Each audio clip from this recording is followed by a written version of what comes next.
तो आवाज़ अड्डा में आपका स्वागत है। और लब्बो लुआब ये है कि हिंदू मुसलमान पे बातचीत हो रही है। 400 पार क्यों चाहिए भारतीय जनता पार्टी को, ये हेमंत बिश्व शर्मा समझा रहे हैं। फिर 4 जून को इंडिया की सरकार बनेगी और बीजेपी को 140 सीट के लिए तरस जाएगा, ये अखिलेश जी बता रहे हैं। 5 किलो के बजाय 10 किलो अनाज दिया जाएगा। बहुत सारी चीज़ें इस चुनाव के माहौल में तैर रही हैं। वोटर ना बहुत ही भयानक कन्फ्यूजन की स्थिति में, ये चल क्या रहा है यार। मतलब कुछ काउंटर ऑफर चल रहे हैं, फिर हिंदू मुसलमान भी साथ में चल रहा है। कोई कह रहा है कि यूपी में बीजेपी को 1 सीट मिलने की मुश्किल होगी, राजनाथ भी हार जाएंगे, मोदी जी टक्कर में हैं। दूसरी तरफ भाजपा कहता है कि टक्कर उक्कर छोड़ो, 80 की 80 हमारी हैं। ये जो स्थिति बन रही है चुनाव की, इसको कहते हैं चरम पे चुनाव पहुंच रहा है 5वें चरण से पहले। इसी को आज समझने की कोशिश करते हैं। हमारे साथ जो मेहमान परिचय आपको कराता हूं मैं, भारतीय जनता पार्टी प्रवक्ता शिवम त्यागी, कांग्रेस के प्रवक्ता डॉक्टर पंकज श्रीवास्तव और 2 वरिष्ठ पत्रकार सतीश के सिंह और हर्षवर्धन त्रिपाठी। आप सब लोगों का सर बहुत बहुत स्वागत है। और दावे पर दावे जोर जबरदस्त चल रहे हैं। शिवम त्यागी, 400 इसीलिए चाहिए क्या कि मंदिर बनाएंगे? और प्रधानमंत्री जी को ये क्यों सफाई देनी पड़ी हमारे नेटवर्क की सहयोगी के साथ इंटरव्यू में कि हमने तो कभी कहा ही नहीं? ये सब बार बार घूम फिर के वही चर्चा आती है। आप लोग इतना क्यों मतलब कंफ्यूजन क्रिएट कर रहे हैं?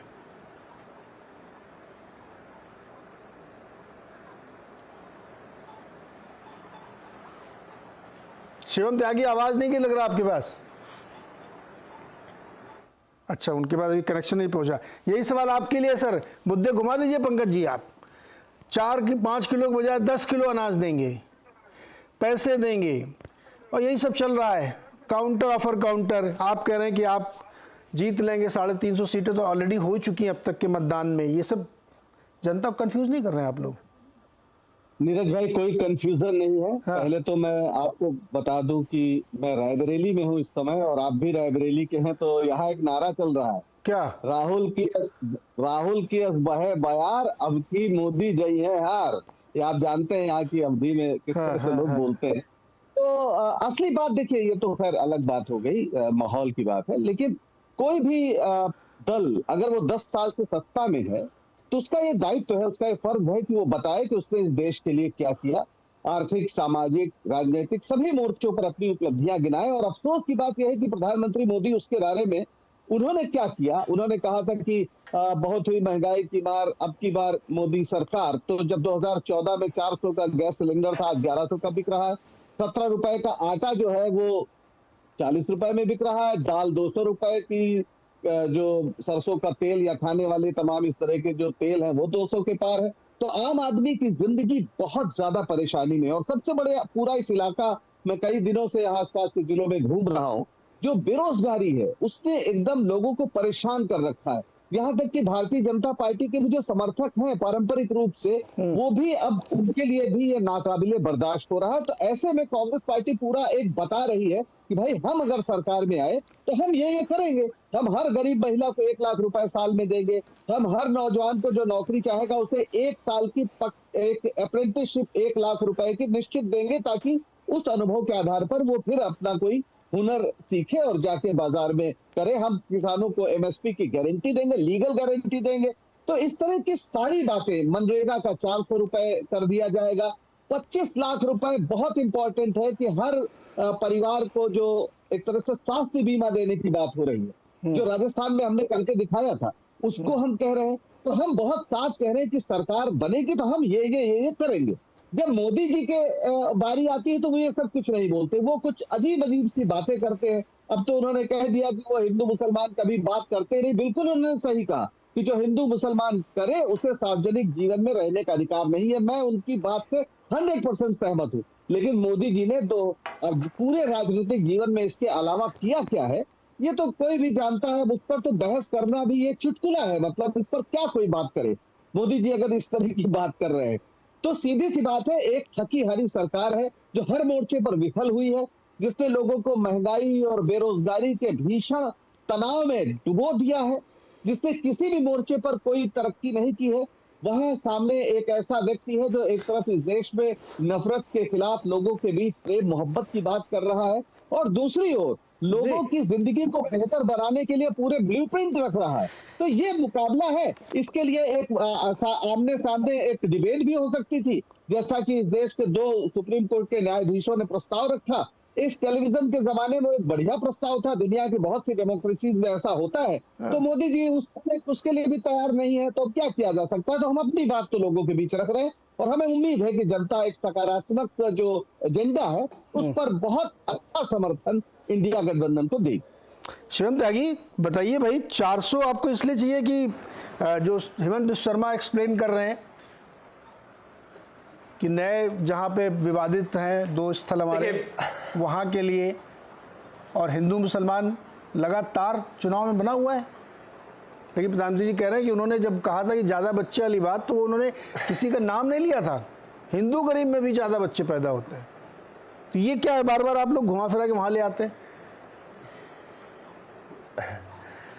देखिए नीरज जी, सबसे पहले मैं एक चीज कहना चाहता हूं कि ये एक नया मामला चल रहा है। भारतीय जनता पार्टी क्या करने वाली है उसको लेकर मैनिफेस्टो में हमने सारी चीजें कही, उस पर 2 दिन चर्चा भी हुई और आपके शो पर भी चर्चा हुई, कांग्रेस की तरफ से भी हुई। आज 60% मैच चला गया, आकर बीच में कहते हैं कि नहीं नहीं अभी हम इसमें 10 किलो अनाज भी देंगे, अगर वो 5 देते हैं तो हम 10 देंगे, महिलाओं को 1 लाख रुपए भी देंगे और तमाम चीजों की।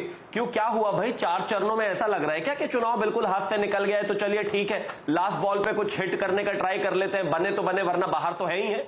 मैं मानता हूं कि सबसे पहले तो इनकी जो ये हताशा निराशा है वो यही दिखाती है। चलिए बहुत अच्छी बात है कि 4 चरणों के बाद आते आते कम से कम 2 नेता बैठकर साथ में अपना विजन बताने की कोशिश तो कर रहे हैं। वो अलग बात है कि आदरणीय प्रधानमंत्री जी के नेतृत्व में जो है भारतीय जनता पार्टी को 272 सीटें ऑलरेडी आ चुकी हैं और सरकार हम बना रहे हैं। लेकिन हाँ, हम 400 के लिए लड़ रहे हैं, तो आने वाले 3 चरणों में हम उस पर भी पहुंचेंगे। अब हिंदू मुस्लिम के विषय पर आते हैं। देखिए एक चीज बहुत साफ है, आदरणीय प्रधानमंत्री जी ने कहा कि मेरा बिल्कुल वो काम नहीं, बिल्कुल सामाजिक जीवन से मैं अपना जो है बाहर जाना पसंद करूंगा अगर हिंदू मुस्लिम में करूं। तो आप मुझे एक चीज बताइए, जब तक मैनिफेस्टो और ये तमाम चीजें नहीं आई थी, मैनिफेस्टो के 3-4 दिन बाद तक भी, और आदरणीय प्रधानमंत्री जी ने इसका क्लैरिफिकेशन भी दिया था कि उसके बाद तक भी हम तो मोदी की गारंटी पर चुनाव लड़ रहे थे। हम कितने IIT बना रहे हैं, हम कितने एम्स बना रहे हैं, हम कितने मेडिकल हॉस्पिटल बना रहे हैं, हम MBBS की कितनी सीटें बढ़ा रहे हैं। इसके अलावा सांस्कृतिक राष्ट्रवाद को लेकर हमने क्या किया, मंदिर को लेकर हमने क्या किया, महाकाल लोक को लेकर हमने क्या किया, काशी विश्वनाथ के लिए हमने क्या किया, हम सब इसी पर चुनाव लड़ रहे थे। लेकिन अगर आप तुष्टीकरण की राजनीति करेंगे और वेल्थ रिडिस्ट्रीब्यूशन की बात करेंगे, वक्फ की बात करेंगे, चीजों में खास तौर पर मेजॉरिटेरियनिज्म को खत्म करेंगे, और अगर ऐसी बात करेंगे, न्यायाधीशों के ऊपर एक और रिटायर्ड जजेस को मिलाकर जो एक कमेटी बना दी जाएगी, उस तरह की बात करेंगे, तो माफ कीजिए, हम भी चुनाव में है, जवाब देंगे और करारा जवाब देंगे, और वही दिया है अभी तक। रही बात हिंदू मुस्लिम की, आप मुझे एक चीज बताइए, आदरणीय प्रधानमंत्री जी की जितनी भी नीतियां हैं, मेरी सरकार की जितनी भी नीतियां हैं, किसी एक नीति में कोई हिंदू मुस्लिम का विषय हो? जिसको 5 किलो मिला उसको 5 किलो बराबर मिला, अगर शिवम को मिला तो शकील को भी मिला, अगर नीरज को मिला तो नानाजी को भी मिला, और इसके अलावा नदीम को भी मिला, सबको मिला, सबको मिला, हर किसी को मिला, कोई उसमें कोई चीज नहीं है। अगर हमने घर की बात की तो वहां पर भी सबको मिला, अगर स्वास्थ्य बीमा की बात करी तो वहां पर भी सबको मिला, वहां हमने कुछ इसका जवाब लेते हैं एक बार जरा, रुको जी शिवम भाई, रुको एक बार, पंकज जी, हिंदू मुसलमान तो आप लोगों ने शुरू किया है। देखिए बहुत अजीब बात, प्रधानमंत्री ने पहले दिन से झूठ बोलना शुरू किया कि इनके घोषणा पत्र में है कि सरकार बनेगी तो वेल्थ रिडिस्ट्रीब्यूशन करेंगे। वही बात अभी शिवम जी ने बोल दी। मैं बड़े अदब से, बड़े प्यार से, अगर आपके पास नहीं है घोषणा पत्र तो मैं पहुंचा देता हूं, नहीं आपके बाकायदा आपके लैपटॉप पे होगा, आप जरा उसको डाउनलोड कर लीजिए और हमें वो पेज बता दीजिए जहां हमने कहा हो कि डिस्ट्रीब्यूशन करेंगे हम वेल्थ का, हम राजनीति छोड़ देंगे, चुनाव लड़ना बंद कर देंगे। भारत का प्रधानमंत्री झूठ बोल रहा है, वो बता रहे कि हमने अपने घोषणा पत्र में ऐसा लिखा है, जबकि घोषणा पत्र सामने आज तक तो कोई आप दिखा नहीं पाए। आप दिखा दीजिए, फला पेज पे हमने लिखा है। हमने बस ये कहा है कि अगर 16 लाख करोड़ अगर अदानी अंबानी का माफ होता है तो इतना ही पैसा हम गरीबों को देंगे, और हम जाति जनगणना कराएंगे इसलिए कि जो लोगों की भागीदारी नहीं है, दलितों की, पिछड़ों की, जो भी आदिवासियों की, उनकी भागीदारी कैसे हो, ये हम बात करेंगे। ये बता रहे हैं कि ये रीडिस्ट्रीब्यूशन कराएंगे। अरे भाई आप पेज नंबर बता दीजिए, मैं कह रहा हूँ चुनाव छोड़ दूंगा, राजनीति छोड़ दूंगा, और हम बाकायदा हट जाएंगे, कहेंगे आप ही देश चलाइए। इतना झूठ तो मत बोलिए, कम से कम अब तो मत बोलिए। ओके शिवम, बताइए कौन से पेज नंबर पे लिखा है? तो शिवम जी क्या करें बेचारे, बताइए शिवम जी। चलिए पेज नंबर बता सबसे दीजिए, पहले मेरे मैं एक पास चीज रखा कहना हुआ चाहता हूं, है। मैं इस पर पहले भी डिबेट कर चुका हूं। मैं सबसे पहले इस बात को आकर कहना चाहता हूं कि जहां तक वेल्थ रीडिस्ट्रीब्यूशन की बात है, तेलंगाना ये की देखो, रैली में ये खड़े मेरे होकर पास- राहुल गांधी ने खुद ही ये कहा था, और ये खास तौर घोषणा रुक पत्र जाइए, नहीं, रुक जाइए, घोषणा रुक पत्र जाइए। बताइए ना, खुद पेज खड़े नंबर होकर बताइए। कहा आप था लोग कि इस देश में वेल्थ रीडिस्ट्रीब्यूशन, रुक जाइए ना भाई, वेल्थ रीडिस्ट्रीब्यूशन होना अरे चाहिए। पंकज सुनो तो, वेल्थ रीडिस्ट्रीब्यूशन की बात की उन्होंने खुद, प्लीज बीच में नहीं, दिस इज पंकज सुनो, पंकज उनकी बात सुनो ना। बदल रहा भाई, बिल्कुल नहीं बदल रहा, न्याय पत्र में बताइए, बिल्कुल नहीं बदल रहा। न्याय पत्र आप पंकज उनकी बात सुनो, उनकी बात सुनो, ठीक है। डिबेट तभी हो पाएगी जब उनकी तो सुने। हाँ सवाल है, सीधा जवाब दीजिए। Thank you, thank you. बिल्कुल सीधा सवाल का सीधा जवाब दे रहा हूं। तेलंगाना की रैली में राहुल गांधी ने खड़े होकर वेल्थ रीडिस्ट्रीब्यूशन की बात की है, बिल्कुल सामने सामने। अगर इसी आधार पर आप कहते हैं कि प्रधानमंत्री जी हिंदू मुस्लिम करते हैं, तो बताइए भारतीय जनता पार्टी के मैनिफेस्टो में कहां लिखा है हिंदू मुस्लिम? जितने भी मकान हमने दिए बताइए उनमें कौन सा हिंदू मुस्लिम किया? जितना भी अनाज दिया बताइए उसमें कहां हिंदू मुस्लिम किया? जितनी भी चीजें की बताइए उसमें कहां हिंदू मुस्लिम किया? नहीं किया ना। लेकिन आप कह रहे हैं कि हम हिंदू मुस्लिम कह रहे हैं। हम प्लीज बीच में नीरज जी, मैं उनके बीच में बोला नहीं, मुझे समझ में नहीं आ रहा। पंकज जी इतने जिटरी क्यों होते जा रहे हैं? प्लीज आप बीच में मत बोलिए, उनको रोक लीजिए, फिर मैं भी उनके बीच में बोलूं, फिर आप मेरा। Thank you. तो विषय बहुत साफ है। जहां तक आपने बात की है वेल्थ रीडिस्ट्रीब्यूशन की, वो क्लियर कट है। लगातार आपने कहा है कि इस देश में हम इस तरह की एक व्यवस्था बनाएंगे। कैसे बनाएंगे, क्या बनाएंगे, किससे लेंगे, किसको देंगे, वो आपने बताया नहीं, लेकिन आपने कहा ऐसी चीज। और छोड़ दीजिए इस बात को, मैं फिर से वहीं पर आता हूं। आपने कहा ना कि हाँ हम कुछ लोगों पर है उससे वेल्थ रीडिस्ट्रीब्यूट करेंगे। माइनॉरिटीज के नाम पर वक्फ को तो आपने जमीन दे दी। वक्फ जो है हिंदुस्तान के और रेलवे और डिफेंस के बाद तीसरा सबसे बड़ा लैंड होल्डर है भाई। कैसे दे दी आपने, कैसे रिडिस्ट्रीब्यूट करी, बताइए जरा हमें। मैं फिर से कहना चाहता हूं, 2014 में 5 मार्च को आपने 134 प्रॉपर्टीज जो है वक्फ को दे दी दिल्ली लुटियंस ने। उसमें कौन आपने आइडिया लगाया था? अभी पंकज जी की बारी है, प्रॉपर्टीज सिर्फ पंकज जी बारी है। पंकज जी जवाब दीजिए। अच्छा आवाज अब आई, एक ही बार आपने बोला, मुझे सुना, मैं रुक गया। हाँ। मुझे बहुत अजीब लग रहा है। पहली बात तो यहाँ शुरू हो, 10 साल आपने जो वादे किए थे रोजगार के, महंगाई के, तमाम जो वादे किए थे, आप अपना रिपोर्ट कार्ड पेश करिए। नंबर 1। नंबर 2, आप जब ये कहते हैं कि हमने ये साफ कहते हैं कि इनके घोषणा पत्र में लिखा है, अरे आप कहिए कि राहुल गांधी ने वहां भाषण दिया, उसका क्या मतलब है? तो माननीय हमारे खड़गे जी ने 2 चिट्ठियां लिखी। उन्होंने कहा भाई मैं आपको समझाना चाहता हूं, आप हमें समय दे दीजिए। इसके अलावा इस देश के 2 जजों ने कहा कि डायरेक्ट आमने सामने डिबेट कर लीजिए। आपके अगर कुछ सुनने सुनाने में कोई फर्क है, कोई समस्या, तो आप बात कर लीजिए, आपको समझा दिया जाएगा। लेकिन आपने शुरू कहां से किया? इनके घोषणा पत्र में लिखा है, तो घोषणा पत्र हमारे सामने है, घोषणा पत्र में तो ऐसा लिखा नहीं। अब आप एक भाषण का हवाला दे रहे हैं। पहले झूठ को आपने मान लिया कि हाँ ये बात झूठी है, तब आप भाषण का हवाला दे रहे हैं, तो उसके लिए स्पष्ट आ जाइए डिबेट में। अब आप वक्त की बात कर रहे हैं, तो भाई कोर्ट है इस देश में, संविधान के तहत वक्त बने हुए हैं, उसके कुछ नियम कानून है जिसके तहत जो भी मामला है वो कोर्ट में पंकज जी होल्ड होता है। ये कोई शिवम, ये कोई यहाँ घोषणा पत्र का मामला नहीं है।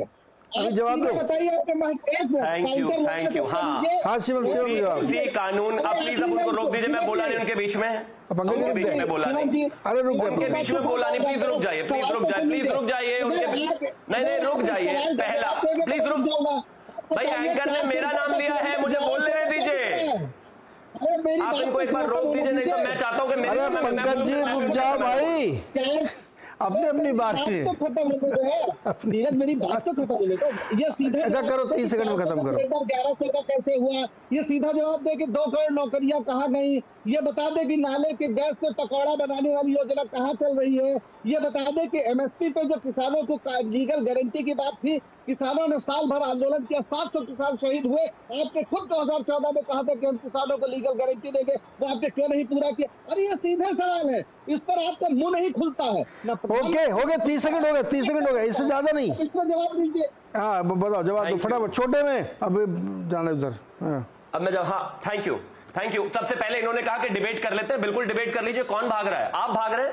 राहुल गांधी इस देश में एकमात्र सांसद हैं, अमेठी में उनको हराने वाली स्मृति ईरानी जी हैं, आज कर लीजिए। भाई राहुल गांधी आपके अध्यक्ष नहीं है, राहुल गांधी प्रधानमंत्री के कैंडिडेट नहीं है, लेकिन उनको डिबेट प्रधानमंत्री से करना, आइए ना करिए। सांसद है, सांसद से करिए, और उस सांसद से कर लीजिए जिसने आपको हराया। खुला चैलेंज आपको, जिस दिन मर्जी कर लीजिए। दूसरी बात, एक और इन्होंने चीज की कि वक्फ को जो मिला वो कानूनन हिसाब से मिला। नहीं, कानूनन हिसाब से नहीं मिला। इसी वजह से 2014 में आदरणीय प्रधानमंत्री जी के आते के साथ ही उस पर जांच बिठाई और वो प्रॉपर्टीज वापस ली जा रही है। तो जाहिर है ये जो आपने किया 1995 में, जो आपने उसमें रूलिंग्स चेंज की और उसके बाद जो 2013 में आपने रूलिंग्स उसकी वजह से अब एक सवाल, अभी रुको, आप ही लोग आपस में डिस्कस करो क्या, रोजगार पर और आ जाएंगे, हम लौट के आएंगे। रोजगार रोजगार रोजगार रोजगार, फिर वो बोलेंगे बिना रोजगार के चलेगा।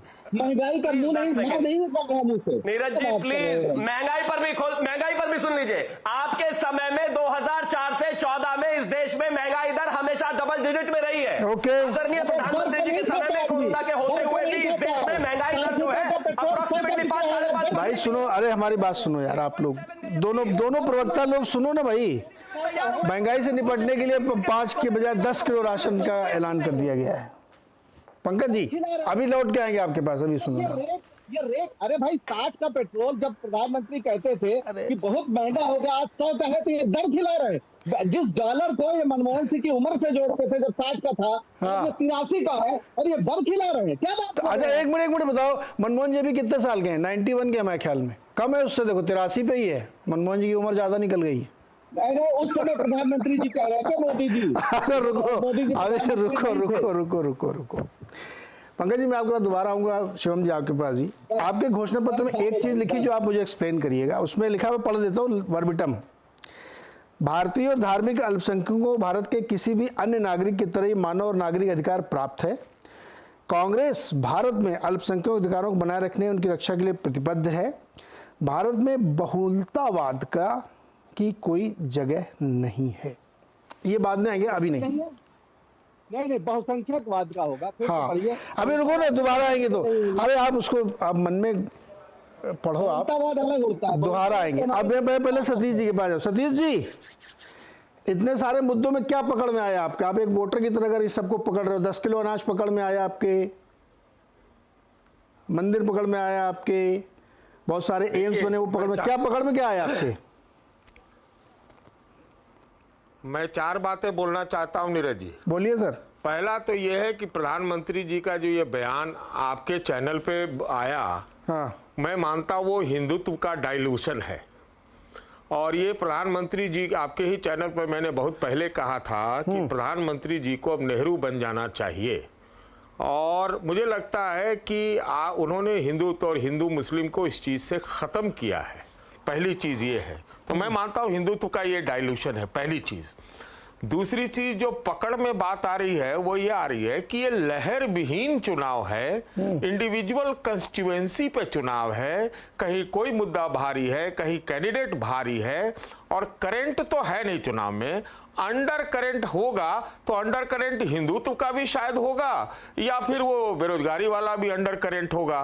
तो ये कहना बड़ा मुश्किल है। अभी देखिए चुनाव अभी तय नहीं हुआ है, ओपन है मेरे ख्याल से। 164 सीटें बची हुई हैं।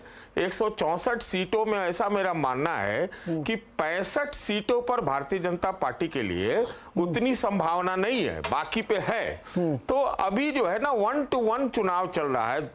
तीसरी बात, चौथी बात जो मैं कहना चाहता हूं वो ये है कि देखिए ये बातें पहले क्यों नहीं कही प्रधानमंत्री जी ने? अगर आज से 7 साल पहले कहते ये वाली बात जो उन्होंने बनारस में कहा है, तो माजरा ही कुछ दूसरा होता। लेकिन देखिए जब हम देखते हैं, मैं मतलब एक बात बोलना चाहता हूं, सबका साथ, सबका विकास, सबका प्रयास, ऐसा प्रधानमंत्री जी कहते रहे। लेकिन क्या होता है ना कि जब आप घुसपैठिए बोले, चाहे यहाँ तो इस देश में ऐसी हालत है कि पाकिस्तान बोले, चाहे आप इस तरह के लैंग्वेज में आप जब बोलते हैं तो कहीं ना कहीं एक अंडरटोन मुस्लिम का ही होता है। तो ठीक है, अच्छी बात है जो राजनीति में अब अगर ऐसा प्रधानमंत्री जी ने कहा है तो मैं इसको चुनावी पैंतरा मानता हूं। मैं इसको इस बात का भी संकेत मानता हूं कि ये कोई संघर्ष का सूचक है, जहां पर प्रधानमंत्री जी एक प्रकार से मुस्लिम अपीजमेंट कर रहे हैं। मुस्लिम अपीजमेंट कर रहे हैं, बिल्कुल। मुझे ऐसा लगता है कारण ये है कि एक उनकी छवि, खुद ही बोल रहे हैं कि उनकी छवि एक मुस्लिम विरोधी बनाई गई है, ये है वो है, 80-20 के बारी बारी बात आती है। अभी आपके शो में सुना कि विश्व मोहन शर्मा बोल रहे हैं कि जो सब मंदिर बनाने के लिए 400 चाहिए, तो फिर एक अंडरटोन आप समझ रहे हैं ना, तो अंडरटोन में ये होता है कि जब आप चाहे पॉपुलेशन पे कहें, अगर आप मुस्लिम का, ईद का, ये सारी चीजों का अगर आप जिक्र करते हैं तो कहीं कहीं उनको ये है कि हमको 80-20 के इस सिस्टम को और जो छवि है उसको बदलना है। आप बात समझ रहे हैं? हाँ, समझा मैं। एक छोटा सवाल और आपसे, आपने कहा कि अभी 4 चरण के बाद भी दोनों लोगों के दावे में दम नहीं है कि बहुमत मिल गया। आप कह रहे हो अभी मामला फंसा हुआ, अभी 165 में तय होगा, ऐसा कह रहे हो आप?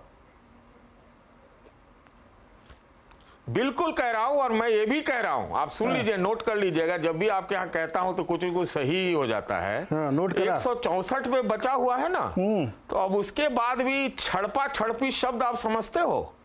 चुनाव के बाद जो छड़पा छड़पी होता है इधर से उधर, कि कोई अभी एनडीए में है, कभी वो इंडिया में है, इंडिया वाला एनडीए में चला गया, एनडीए वाला इंडिया में चला गया, कुछ ऐसी सिचुएशन की हमें आहट दिखाई पड़ रही है। इसलिए मैंने कहा 164 सीट में अभी यूपी आधा से ज्यादा बाकी है, फिर बिहार भी आधा लगभग बाकी है, बंगाल भी आधा बाकी है, महाराष्ट्र भी बाकी है, उतना ही बता। और आप पंजाब, हरियाणा और दिल्ली को हम लेके चल रहे हैं। ओके। एक देखने का नजरिया दूसरा है, लेकिन तो आप सतीश जी, हमको लगता है चुनाव अभी ओपन है और इसके संकेत तमाम जगह मिल रहे हैं। 4-5 मिनट सतीश जी बोले, इसमें दो बातें तरफा बोले। कोई लहर नहीं है। दो बातें बोले सतीश जी। देखो, मैंने कहा इतनी देर 15 मिनट हमारे जो मित्र लोग लड़े, भाजपा और कांग्रेस वाले, उसमें सतीश जी ने एक बात पकड़ी, पहली तो हिंदू मुसलमान वाली। असली मुद्दा वही है। देखो, मैं बार बार कहता हूँ कि चुनाव तो गुरु उसी पे हो रहा है, लग रहा है, क्योंकि सतीश जी ने वही पकड़ा।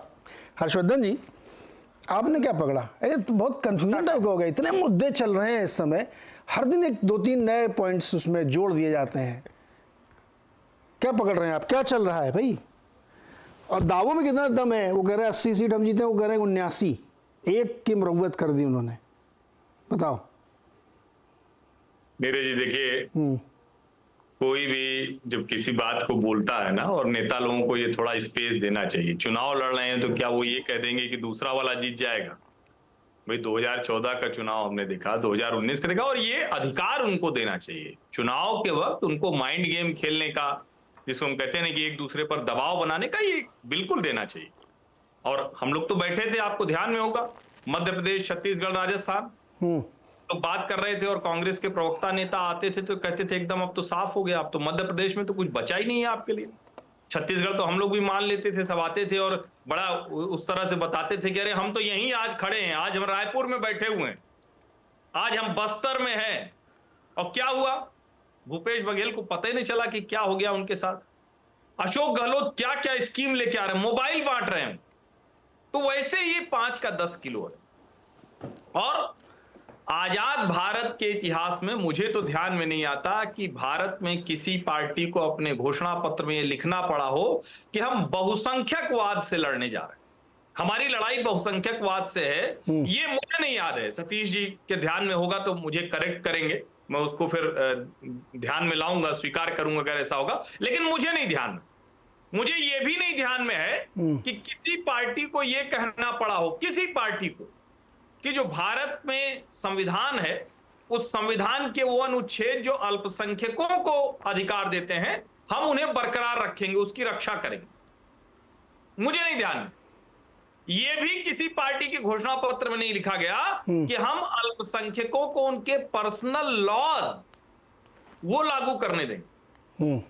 सोचिए जरा आप, अब आप मुझे बताइए, ये कितनी अच्छी भाषा में हम लोग बात कर रहे हैं, न हिंदू आया न मुसलमान आया, लेकिन सब जानते हैं कि ये मुस्लिम तुष्टीकरण का घोषणा पत्र है। और प्रधानमंत्री ने यहीं से शुरू किया था कि ये मुस्लिम लीग का घोषणा पत्र है, क्योंकि मुस्लिम लीग के भी घोषणा पत्र में यही बात, अगर आप ध्यान से देखें, जिसको अंडरटोन देखें या किसी तरह से। और आज 380 सीटों का चुनाव खत्म हो चुका है, 4 चरण पूरे हो गए, 5वां चरण आने वाला है। और नीरज जी, इससे पहले भी लगातार हम बात करते रहे, और उसके बाद जब परिणाम के दिन आते हैं तो ईश्वर की कृपा से संयोगवश सब सही निकलता है। हमने कहा था कि वो तो 4 को पता चलेगा अपने को, जी वो तो 4 को पता चलेगा। हाँ नहीं, लेकिन मैं तो आपको पुराना याद दिला रहा हूं ना। मैंने कहा था कि गुजरात 2022 हो, मध्य प्रदेश 2023 होने जा रहा है, तो सबने कहा था कहां संभव है भैया, अब इससे आगे कहां जाओगे। आ गई 156 सीट। अच्छा एक मिनट हर्षवर्धन, अभी ये वाला, अरे सुनो ये, हाँ नहीं एक लाइन 2 लाइन बोलना आप। मैं कह रहा हूँ ये नंबर वाला दाम, अभी रुको, ये वाला सवाल तो मैं सबसे लूंगा कि इसके दावे में कितना दम, ये थोड़ा बाद में लाते हैं। अभी आप कुछ और बोलना चाहते हो तो बोलो, 2 लाइन बोल सकते हो आप, फिर मैं जाऊंगा पंकज जी से वो बहुसंख्यकवाद वाला। नीरज जी, ये लहर का चुनाव है, शांत लहर का चुनाव है, नरेंद्र मोदी के ऊपर चुनाव है, नरेंद्र मोदी के अलावा और कोई मुद्दा नहीं है। ओके, या तो मोदी के पक्ष में जा रहा है या उनके विरोध में जा रहा है। अब रुको, चौथे चरण तक भारतीय जनता पार्टी बहुमत के नजदीक पहुंच चुकी है, इसमें मुझे कोई भ्रम नहीं दिखता। ओके, अभी रुको, अब देखो क्या मनोरम दृश्य है। हमारे 2 विद्वान पत्रकार साथी अपने अपने व्यू में अलग अलग है, तो बढ़िया डिबेट हो रही है। इधर 2 कांग्रेस भाजपा हो रही। पंकज जी, मैं अपने वो शब्द मैं ऊपर वाला पढ़ दिया था, एकदम सही लाइन दोबारा पढ़ता हूँ। आपने सही कहा था कि वो भारत के इतिहास और लोकतांत्रिक परंपराओं को समझते हुए कांग्रेस का मानना है कि तानाशाही या बहुसंख्यकवाद के लिए देश में कोई जगह नहीं है। इसका क्या मतलब है? इसका मतलब यह है कि इस समय देश इन दोनों संकटों से गुजर रहा है। अभी हमारे मित्र हर्षवर्धन जी ने बताया कि हमने इसके पहले कभी नहीं देखा था कि कोई पार्टी ने अपने घोषणा पत्र में वो बातें लिखी हो। पहली बात तो उन्होंने ये माना कि हमने वही लिखा है जो संविधान हमारा कहता है, हमने उसको यहाँ पर एक तरह से उस पर जोर दिया है। तो इसके पहले कभी इस देश में ऐसा भी चुनाव नहीं हुआ जब तमाम प्रत्याशी और बड़े बड़े नेता, सांसद ये कहते घूम रहे हो कि हमको 400 की आप दीजिए, सीटें दीजिए, हम इस संविधान को बदलेंगे। और संविधान को बदलने का मतलब संशोधन नहीं है जो भारतीय जनता पार्टी के लोग कहते रहे कांग्रेस बदलती रही है। संशोधन नहीं है, ये वो बदलाव है जो विवेक दुबे, जो इनके आर्थिक सलाहकार परिषद के माननीय अध्यक्ष हैं, जब वो कहते हैं कि इसमें जो धर्मनिरपेक्षता है, जो समाजवाद है, यानी बेसिक स्ट्रक्चर पर बात हो रही है। जो हमारे गोगोई जी, रंजन गोगोई जी जो संसद में जिन्हें भेजा गया है, वो खड़े होकर कहते हैं कि बेसिक स्ट्रक्चर वाला जो फैसला है उसको बदलने की जरूरत है। तो ये लोग देश के मूर्ख नहीं है। ये स्पष्ट हो गया है कि जिस तरह निजीकरण के, अंधाधुंध निजीकरण के जरिए इस देश में दलितों, पिछड़ों और आदिवासियों के आरक्षण को समाप्त किया गया, नष्ट किया गया, वो सबसे ज्यादा लोगों की आंख पे चुभ रहा है कि किस संविधान उसकी इजाजत देता है।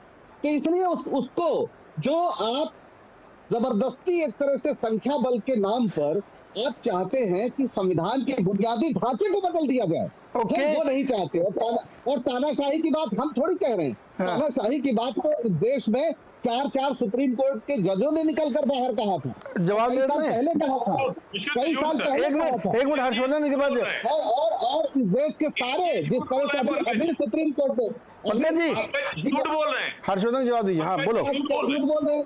मैं बता देता हूँ, 1 मिनट, आप बता दीजिए, सिर्फ 30 सेकंड बता दीजिए। पंकज जी ने कहा कि सर्वोच्च न्यायालय के 4 न्यायाधीशों ने निकलकर कहा कि तानाशाही है। कम से कम देश के लोगों को राष्ट्रीय टेलीविजन चैनल पर उन 4 न्यायाधीशों ने पूरी बात करने दी।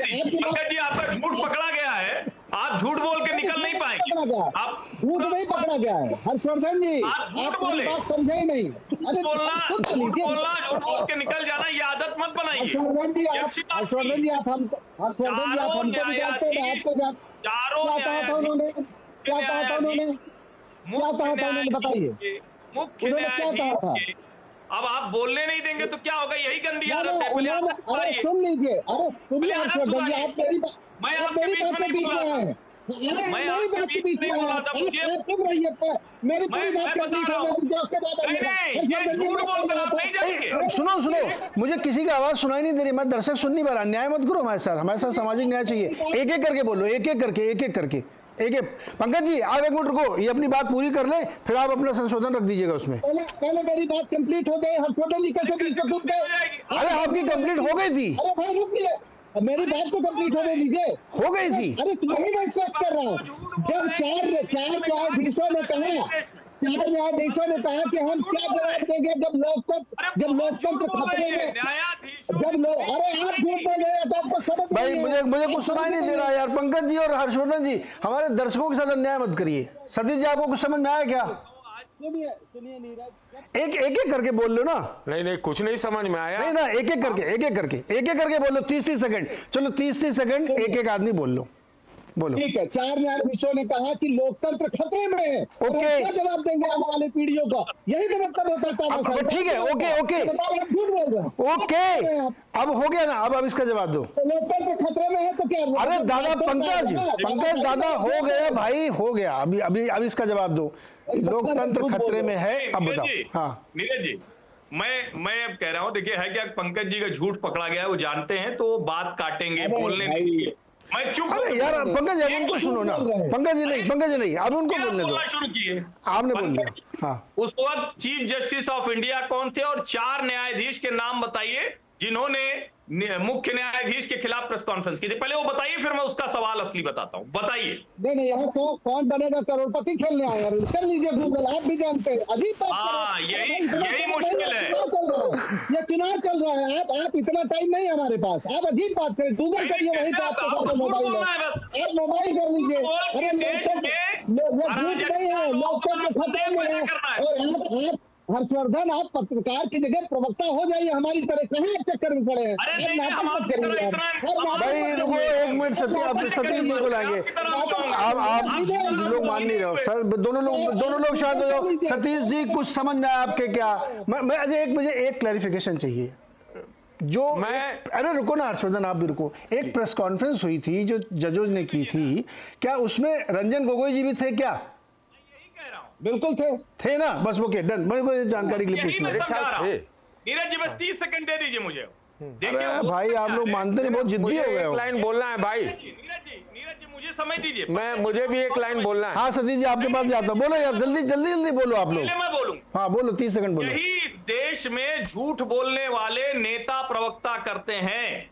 चीफ जस्टिस ऑफ इंडिया के खिलाफ जो लोग, जिन 4 सीनियर मोस्ट जजेस ने प्रेस कॉन्फ्रेंस की थी, उन्होंने साफ कहा था कि जिस व्यवस्था में यहां रोस्टर सिस्टम है, जो सुप्रीम कोर्ट की व्यवस्था है, हम उसके खिलाफ ये प्रेस कॉन्फ्रेंस कर रहे हैं। उन्होंने किसी पर तानाशाही का आरोप किसी नेता, किसी प्रधानमंत्री पर नहीं लगाया। और वही रंजन गोगोई जब राज्यसभा में सदस्य बने तो इन्हीं लोगों ने कहा। ओके, अच्छा अभी रुक जाओ भाई, अभी एक लाइन पहले सतीश जी की मैं इसमें एक जोड़ना चाहता हूं इनपुट। अभी जो ताजा चीफ जस्टिस ऑफ इंडिया है, नहीं सर, अभी किसी को नहीं, मैं ऑडियो डाउन करूंगा सर। आप लोग बहुत ज्यादा लड़ रहे हो, मतलब सुनाई नहीं दे रहा है। अभी जो चीफ जस्टिस ऑफ इंडिया है, उनसे एक सवाल आज तक के मंच पे पूछा गया, मैं नाम ले रहा हूं क्योंकि वहीं पे वो आए थे। वो उनसे एकदम स्ट्रेट क्वेश्चन ये पूछा गया था, क्या आपके ऊपर कोई दबाव रहता है क्या? तो उन्होंने कहा था, मेरे ऊपर किसी प्रकार का कोई राजनीतिक दबाव किसी दल का, किसी मंत्री का, किसी प्रधानमंत्री का नहीं है, सुप्रीम कोर्ट पे नहीं है। I will go by this. अब सतीश जी आप बताओ सतीश जी।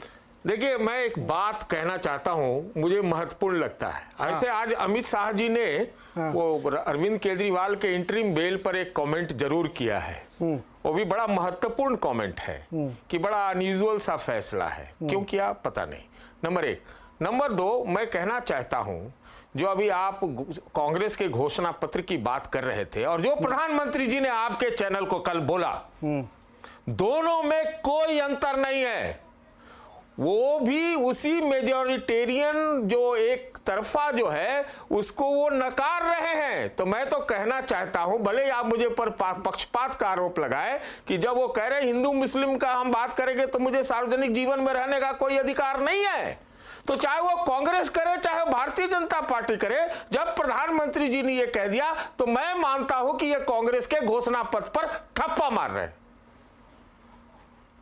मैं समझ नहीं पाया, फिर से बताओ सर, ये क्या ठप्पा मार दिया? अरे भाई, जब ये उन्होंने लिखा है कि मेजॉरिटेरियनिज्म नहीं चलेगा, प्रधानमंत्री जी भी तो यही कह रहे हैं कि हिंदू मुस्लिम हम नहीं करेंगे, हम नहीं करते हैं।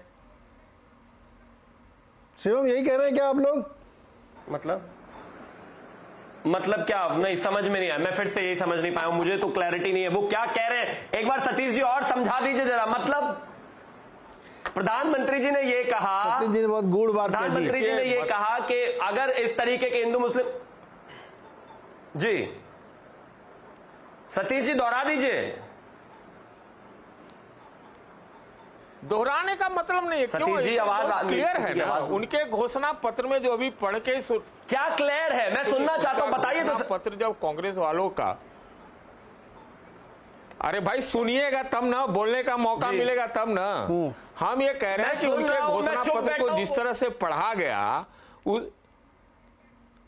तेरी आप चुप ही तो नहीं रहते, तो उसमें क्या लिखा हुआ है कि मेजोरिटेरियन एक तरफा नहीं होगा, सबके लिए जगह होगी, माइनॉरिटी राइट्स की बात होगी। प्रधानमंत्री जी भी तो यही कह रहे हैं। ओके, समझ में आया शिवम? नहीं, बिल्कुल भी नहीं, लेकिन मैं इतनी जरूर चीज कहना चाहता हूं, आदरणीय प्रधानमंत्री जी ने। जी बोलिए बोलिए। छोड़ो ना इसको, इस पे जब मामला क्लियर नहीं तो इस पे क्या है, या आप कुछ कहना जोड़ना चाह रहे हो? नहीं, मैं सिर्फ एक ही चीज कहना चाहता हूं कि 1936 के मुस्लिम लीग के मैनिफेस्टो में भी यही था, that will reserve the personal laws for the minorities one. यही 2024 में भी कांग्रेस के मैनिफेस्टो में यही है कि उनके पर्सनल लॉज को प्रोटेक्ट किया जाएगा। मजॉरिटेरियनिज्म की जो बात वो कही गई है इनके मैनिफेस्टो में कि हम बहुसंख्यकवाद को खत्म करेंगे। आप मुझे एक चीज बताइए, जो कानूनी व्यवस्था है, जो लोकतांत्रिक व्यवस्था है, उसमें मजॉरिटेरियनिज्म की कोई व्यवस्था बाय डिफॉल्ट ही नहीं टिक सकती। यहां कोई ऐसी स्थिति है ही नहीं कि हिंदू का वोट एक की जगह 2 काउंट हो और माइनॉरिटी का किसी एक का वोट आधा काउंट हो, नहीं। तो मजॉरिटेरियनिज्म अप्रोच तो बाय डिफॉल्ट ही यहां पर नहीं टिक सकती। सर, एक तो मेरी ऑडियो में आज बहुत दिक्कत है, ऊपर से मुझे बहुत ज्यादा समय मिल नहीं पा रहा, पता नहीं क्या दिक्कत क्या है। अच्छा रुको, मैं बोल देता हूँ। आप लोग वो शांत रहिए। प्रॉब्लम क्या है सर, टेक्नोलॉजी का युग है, 3 सेकंड का लैग होता है, तो जैसे ही कोई दूसरा बोलता है उसमें दूसरा भी बोलने लगता है, तो आपको लगता है कि वो डिस्टर्ब कर, दरअसल वो इंतजार कर रहा था। अभी सतीश जी और आपके बीच में यही हो रहा था। तो एक बार 2-3 सेकंड वेट कर लें, सामने वाला हो सकता है बोल रहा हो, वो लैग से आपके पास बात पहुंचती है, इसलिए कई बार कंफ्यूजन हो जाता है। अच्छा, ब्रेक का भी एक टाइम हो गया है, तो मैं ब्रेक ले लूँ, एक छोटा सा एक ब्रेक, लौट के आते हैं तुरंत।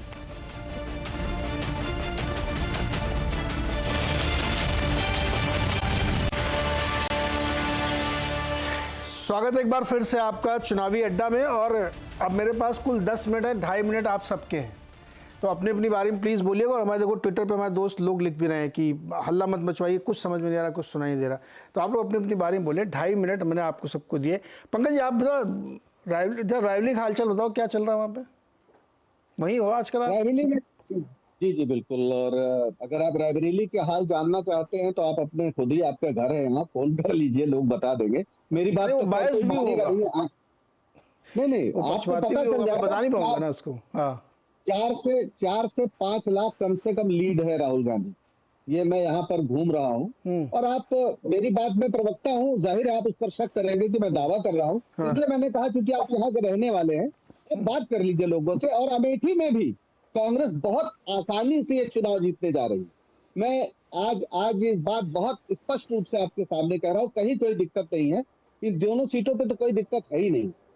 ओके, पंडित किशोरी लाल शर्मा जी। अच्छा, एक दूसरा सवाल, अभी आपने 30 सेकंड 40 सेकंड खर्च किए हैं, आपने कहा 5 किलो के बजाय 10 किलो राशन देंगे। आपको पता जो अभी 5 किलो राशन बट रहा है, इसका खर्चा कितना है? 2.5 लाख करोड़ साल का। आप उसको करोगे डबल, 5 लाख करोड़। देखिए, पहली बात हो कि लोकतंत्र में कोई सरकार बनती है जनता की सेवा के लिए, इसके अलावा उसका कोई उद्देश्य नहीं होता। वो जनता द्वारा चुनी इसलिए जाती है कि आप उसकी जिंदगी को बेहतर करें। और ये जो राशन मिल रहा है, ये कोई मोदी जी की कृपा से नहीं मिल रहा। नहीं, मैं तो उसका सवाल पूछ रहा हूं, काउंटर, और ये 2.5 लाख तो यही खर्च कर रहे हैं, आप करोगे 5। अरे पूरी बात तो सुन लीजिए, आप तो एंकर, आपका तो शो है ही है, उसमें क्या दिक्कत है? मैं बस, वो एक कानून है इस देश में जिसको कहते हैं फूड गारंटी कानून, जो भोजन सुरक्षा कानून, जिसके तहत पहले भी दिया जाता था, लेकिन 1-2 रुपए लिए जाते थे ताकि लोगों का एक सम्मान बना रहे। 15-20 रुपए में उसको राशन पहले भी मिल जाता था। आज स्थिति है कि उसे 5 किलो राशन दिया जा रहा है, लेकिन साथ में उसकी जो बाकी जरूरतें हैं, चाहे वो पेट्रोल हो, चाहे डीजल हो, चाहे वो और जो भी, चाहे बीज हो, उसकी कीमत इतनी बढ़ा दी गई है कि इसका कोई मतलब नहीं रह गया। ऐसे में कांग्रेस पार्टी ने बहुत सारी योजनाएं दी है, उसमें आज हमारे अध्यक्ष जी ने ये भी कहा कि हम 10 किलो देंगे, उसमें क्या दिक्कत है? और दिया जा सकता है। सुनो ना, इसमें सर सुनो ना पंकज जी, इसमें भाजपा कांग्रेस बात नहीं, मैं निजी तौर पे बिजनेस में काम कर रहा हूँ, इसलिए हो सकता है हमारा दिमाग खराब हो गया हो, मैं इन सब चीज़ों को बहुत बहुत विरोधी रहता हूँ। मैं आपको बताता हूँ, आपने कहा 5 का 10 करोगे तो 1 साल का खर्चा 5 लाख करोड़, फिर आप वो 8,500 रुपये महीना दोगे, 1-1 लाख रुपया, फिर आप मनरेगा भी 400 रुपये करे दे रहे हो। ये पता है आपका बजट कितना बन रहा है? नीरज, क्या आपको पता है कि जब 16 लाख करोड़ रुपए बट्टे खाते में उद्योगपतियों के डाले गए तो अर्थव्यवस्था पर कोई उस पर असर पड़ा? इसको कभी आपने शो किया, कभी चिंता जाहिर की? यस। कभी इसको लेकर आप परेशान हुए? हाँ, कभी इसको लेकर आप परेशान हुए? यस। तो अगर सरकार वो कर सकती है, बहुत नहीं कर अच्छी बात सकती। है, परेशान नहीं कर सकती। पंकज जी ना, इस पे सुनो ना सर आप।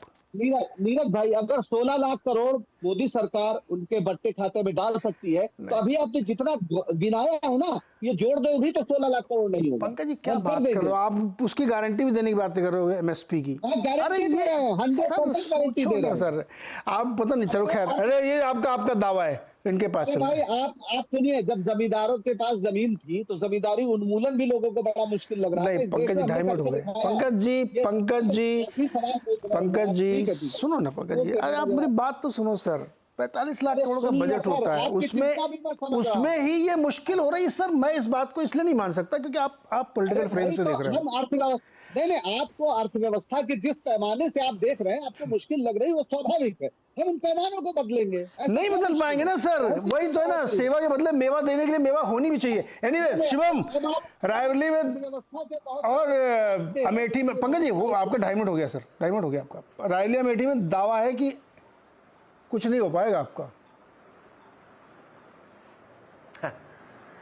2014 में श्रीमती स्मृति ईरानी जी 97,000 वोटों से अप्रोक्सीमेटली हारी थी और 2019 में अप्रोक्सीमेटली 54,000 कुछ वोटों से जीती थी। श्रीमती सोनिया गांधी जी भी रायबरेली में 3.5 लाख के लीड से थी, फिर उसके अप्रोक्सीमेटली 1.5 लाख वोट उनके जीत के अंतर के कम हुए।